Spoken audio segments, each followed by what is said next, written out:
अस्सलाम वालेकुम नाज़रीन, मैं हूँ आदिल निज़ामी और आप देख रहे हैं मेरा डिजिटल चैनल।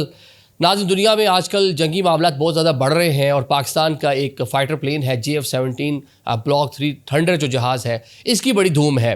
दुनिया के कई ममालिक हमसे बाय कर चुके हैं और एक लंबी क्यू आर्मी चीफ़ कहीं जाएंगे, प्राइम मिनिस्टर कहीं जाएंगे, हमारे जो फ़ज़ाइया के चीफ़ हैं वो कहीं जाएंगे। तो जो पहली डिमांड उनसे की जा रही है ना, वो यही है कि JF-17 थंडर ये हमें आप जो है ना दें। डिफरेंट कंट्रीज़ उसकी डिमांड कर रही हैं और बहुत सारे मुल्क ऐसे भी हैं जिनके पास ऑलरेडी यूरो फाइटर मौजूद हैं, F-15 मौजूद हैं या F-35 की अमेरिका ने उनको यकीन दहानियाँ करा दिया, सऊदीया जैसा मुल्क। लेकिन फिर भी वो जनाब JF-17 ख़रीदना चाहते हैं पाकिस्तान से।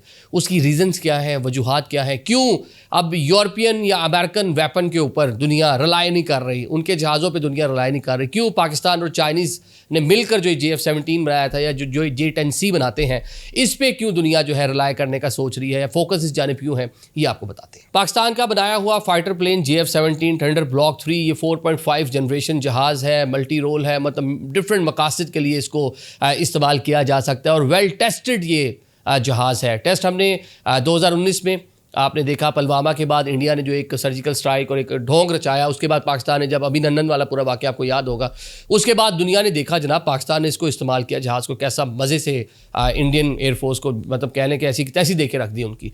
उसके बाद दुनिया के कई मुल्क जिसमें अज़रबैजान है, जिसमें जनाब म्यांमार है और जिसमें नाइजीरिया है, उन्होंने डिज़ायर का इज़हार किया, पाकिस्तान उनके जहाज़ दे दिए। अभी 2 रोज़ पहले पाकिस्तानी फ़ज़ाइया के चीफ़ ज़हीर बाबू सिद्धू साहब जो हैं वो इराक़ गए हुए थे, वहाँ उनसे डिमांड की गई हमें ये जहाज़ दिया जाए। चंद दिन पहले बांग्लादेश फ़ज़ाइया के या उनके जो आर्मी के हुकाम थे, पाकिस्तान आए हुए थे, उनके आर्मी चीफ़, उन्होंने जनाब फील्ड मार्शल से मुलाकात में कहा जी JF-17 हमें दे दें।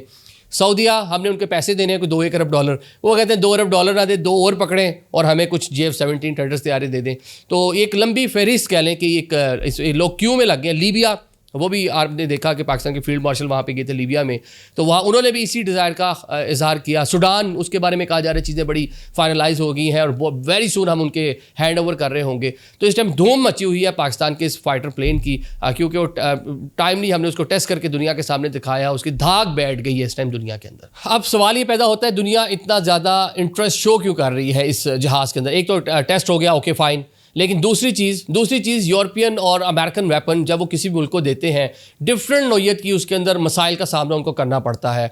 वो खुद उसको अपग्रेड करते हैं, नए पार्ट्स, नई उसके टेक्नोलॉजी लेकर आते हैं, लेकिन जिनको बेचते हैं उनको टेक्नोलॉजी नहीं दी जाती, या फिर जो बायर होते हैं उनके दिमाग में एक डर रहता है कि ये है तो इलेक्ट्रॉनिक्स, ऐसा ना हो कि कोई ऐसी कमांड उनके पास हो कि हम जब उसको टाइम पे यूज़ करना चाहें यूज़ ही ना कर पाएँ।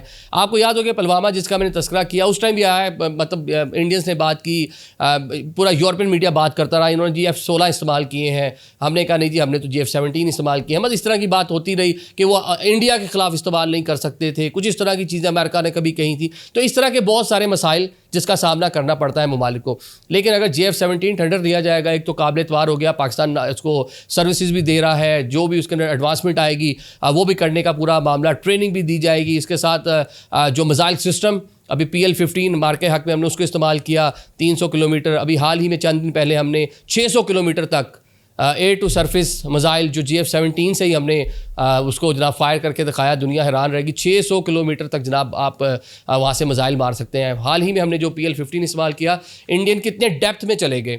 ये सारी सिक्योरिटी से रिलेटेड मामलात हैं कि जब मार के हक के मौका पर वो जनाब अपनी जो पाकिस्तान से मुलाका जितनी बेसिस से छोड़ के पीछे चले गए, इसी डर में कि जनाब बेसिस और जहाज़ उनके जो एडवांस जो उन्होंने फाइटर जहाज़ यूरोप से ले रखे थे बड़े महंगे महंगे, वो तबाह ना हो जाए, इस खौफ से पीछे चले गए। तो अब जनाब रेंज हमने 600 किलोमीटर तक कर लिए कि हम बहुत आगे तक भी जाके इंडिया वाले मामले में हम उसको यूज़ कर सकते हैं। तो ये वो सारी चीज़ें हैं कि एक तो पाकिस्तान रिलायबल है, जहाज़ की कीमत अगर यूरो फाइटर ये 4.5 जनरेशन, वो उसकी भी यही जनरेशन है, अगर उसको देखें तो ये ऑलमोस्ट जनाब ये सेम कैटेगरी के हैं, उसकी कीमत इसकी आधी कीमत है। दूसरा सर्विसेज आपको पाकिस्तान देगा, सेकंड ट्रेनिंग आपको पाकिस्तान देगा, जो उसका हार्डवेयर जो चीज़ें आपको चाहिए होंगी वो सारी की सारी चीज़ें पाकिस्तान आपको प्रोवाइड करेगा।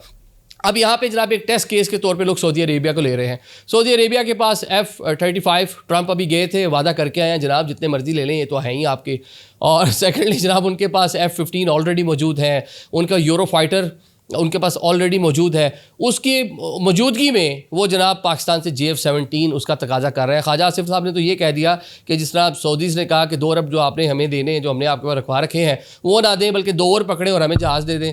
कि ख्वाजा साहब ने कहा कि शायद आने वाले कुछ सालों में पाकिस्तान JF-17 थंडर भेज के अपने सारे कर्जे शर्तें उतार लेगा। अल्लाह करे ऐसा हो, क्योंकि दुनिया में जिन ममालिक ने बहुत ज़्यादा तरक्कियाँ की हैं, अपना असला बेच के पैसा कमाया ना, अमेरिकन हैं, रशियंस हैं, इवन चाइनीज़ हैं, असला बेच के उन्होंने अपना जो है खासा पैसा पुसा बना लिया। तो पाकिस्तान का टाइम है जनाब, क्योंकि हमने तो इस्तेमाल करके दिखाया, असला चाइना से लिया था, इस्तेमाल करके दिखाया, उनसे बनाना सीखा और एक जॉइंट वेंचर के तौर पे बनाया, और आज हम दुनिया के कई ममालिकों में 3 ममालिक तो ऐसे जिनका हम हैंड ओवर कर चुके हैं, और अब कोई 6 ममालिक ऐसे हैं जो क्यू में मौजूद हैं, जिनके आइंदा कुछ सालों में, आइंदा कुछ माह में हम उनको ये हम डिलीवरीज दे रहे होंगे इंशाल्लाह। और साथ ही जो एयरफोर्स होती हैं, जो फ़ौजें होती हैं, उनका मोराल जो है, उनका एक ही चीज़ है जो जिसके ज़रिए उन्होंने अपनी धाक बैठानी है, वो है जंग।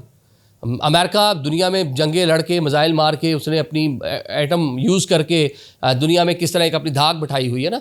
तो मार के हक़ में और ये पुलवामा इंडिया वाले जो 2 ये इंसिडेंट्स हुए हैं, उसमें जो पाकिस्तान जिस तरह उनको रिस्पॉन्स किया, जिस तरह, और दुनिया ने देखा कि कितनी प्रोफेशनल ये आर्मी है, कितनी प्रोफेशनल एयरफोर्स है, कितनी प्रोफेशनल ये नेवी है, और किस तरह से ये जनाब ये चीज़ों को मैनेज कर रहे हैं कि अपने से कई गुना बड़ी आर्मी को, अपने से कई गुना बड़ी ऐसी आर्मी जिसका बजट मौजूद था, उसको इन्होंने जनाब उसको चारों शाने जो है चित करके रख दिया। तो ये वो चीज़ें हैं जिसकी वजह से दुनिया आपकी जानिब अट्रैक्ट होती है। तो मार के हक़ डैट वाज दी कह लें कि एक पाकिस्तान के लिए बड़ा एक डिसाइसिव टाइम था, और पाकिस्तान की पूरी कह लें कि इंटरनेशनल लेवल पे पाकिस्तान की स्टैंडिंग बदल गई, पाकिस्तान के मामलात बदल गए, आपकी फ़ॉरेन पॉलिसी, आपकी जो डिप्लोमेटिक आपकी वैल्यू, वो बिल्कुल चेंज होकर रह गई। कि आज ईरान में जो कुछ हो रहा है डिप्लोमेटिकली, आप कितने मतलब बाअसर हैं कि दुनिया की डिफरेंट कंट्रीज़ उसके ऊपर बातचीत कर रही हैं और बता रही हैं कि पाकिस्तान क्या रोल प्ले कर रहा है।